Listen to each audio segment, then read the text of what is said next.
total, how many would you have at the club now? Well, we've got 75 signed on this season. We had a few more last season, and we're recruiting, trying to get some youngsters in, as you can see as well, just so that there's a continuance of it. And when you say youngsters, then what sort of an age range? We don't turn anyone away. As you can see there, there's several that are under 8s.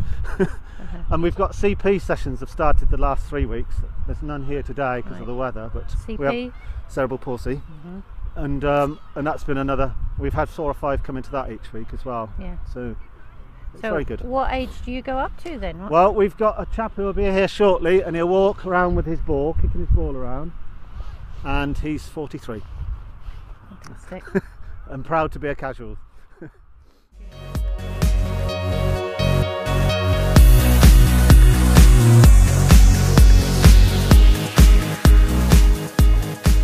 If you can tell us a bit about how you just became involved in the first instance with the casuals. Yes, well, I had a son who was born with learning difficulties and autism, and he was football mad right from a very early age. But the school he went to first of all was a normal mainstream school, and I noticed that he was very excluded from the sport there. Lots of schools have this system where they get 2 of the pupils to pick out who they want to be in their teams. And of course, because the difficulties of my son became apparent very early on, he was always the one that was left over, that nobody wanted in their team. So I happened to see a notice saying they were thinking of starting up a football team simply for learning disabled people. And so I came along to the very first meeting, which wasn't here, it was in Oxford at the time, before it got transferred here.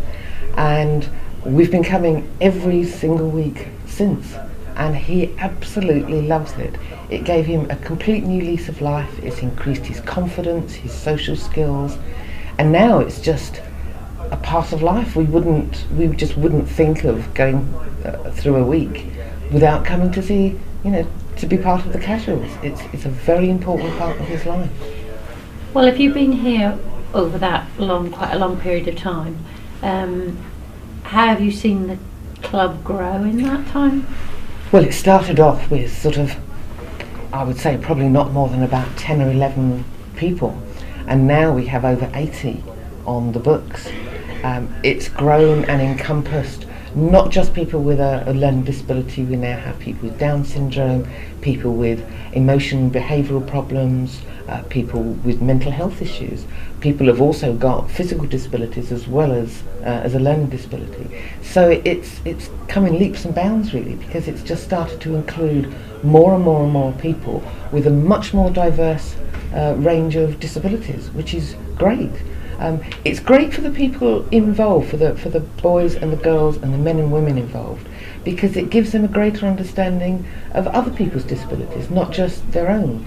I think it also gives them a greater awareness of their own disability, which sounds like a bad thing, but is actually a good thing, because the more they sort of understand what they can and can't do, and what they find hard and what they find easy, the better it is to be able to give them the support that is actually necessary for them as an individual, rather than just sort of general support that is often offered to people with disabilities.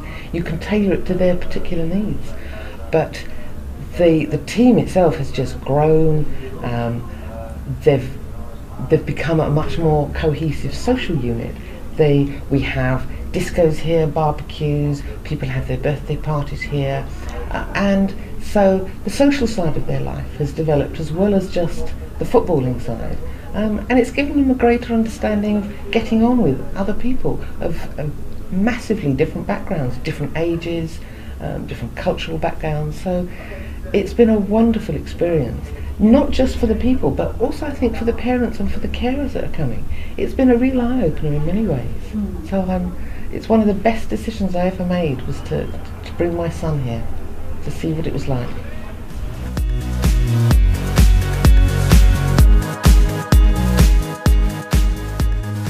So how did you start then? How did you become involved? I believe your mum is a founding member, is she, of the BOBi League?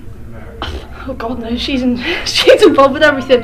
No, I've played for this club for about 10 years now, I think, and I was involved with coaching as I was younger, I was involved in coaching some of the under-12 mainstream team, and quite enjoyed it, and I went off to uni doing coaching theory and stuff like this, and I got asked while I was away if I would like to get involved in helping a disability team, and I was a bit nervous because as an 18-year-old and I hadn't had any experience of anybody with any disabilities whatsoever, I was a bit nervous, but it only took one session for me to get a bit hooked, and so I've been doing it since then, and then I got my mum involved, and then all the other coaches come, and then once they come they don't go, so sounds absolutely brilliant. It's cool. Yeah. So and keep doing this. Have you seen the players become involved and develop over the years? Oh, it's brilliant. We've got players now that are now in our men's team that when we first started were tiny and too young to be playing in the league, and it was a lot of them. It was having to explain. If we lined up a line of cones, it was explaining. You have to dribble the ball in and out, and having to dribble explain what that was, and then why the goal was at the end. And now some of the football, some of the different types of skills they're coming out with, some of the possession play they're actually doing in the matches is unbelievable to see those exact same players come through, and rather than booting the ball off in a different direction, they're complete play of just amazing football. And how does that impact on this about social development? Social development's massive. Here it's just so nice to arrive early. They all arrive about half an hour early before a training session, and they all have their chin wags, and getting them out on the pitch is something else. But and they all stick around afterwards. But they all see each other outside of football now because they're all friends. They're all we do a lot of discos and stuff for them. We've done trips to Wembley for them.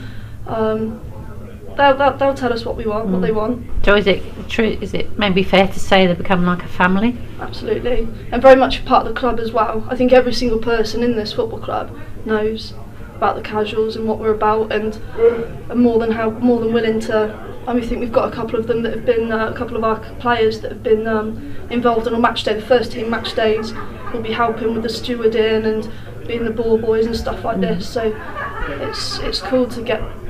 They're all well and truly involved in the whole club. So it's not just the casuals; it's everyone. So you have a lot of supporting volunteers as well. How important is that to the club? Yeah, well, we're all volunteers. But I mean, so you've got us coaches that go out on the pitch and run it, but we definitely wouldn't be without the volunteer parents also. That when we come in, we can sit down and go. But you know what? We come in and there's already drinks, there's fruit, there's biscuits out on the tables, there's valuables being looked after. There's if anybody's had a knock and had to come in, we know that they're looked after. Can do it without them. They're brilliant, especially on a match day as well when it's absolutely chaotic. It's brilliant to have everybody helping. Good.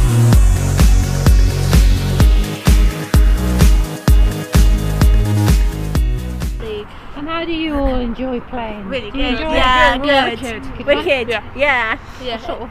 Is it a good fun on a 10? Yeah. It's better when we're beating other players. Yeah. Because we're a good squad, but we'd like more people to come along. Yeah, we're kind of losing more girls, and we want more girls to come. All right. Well, that's brilliant. Yeah. Lovely. Thank you, Yeah. girls. Thank you.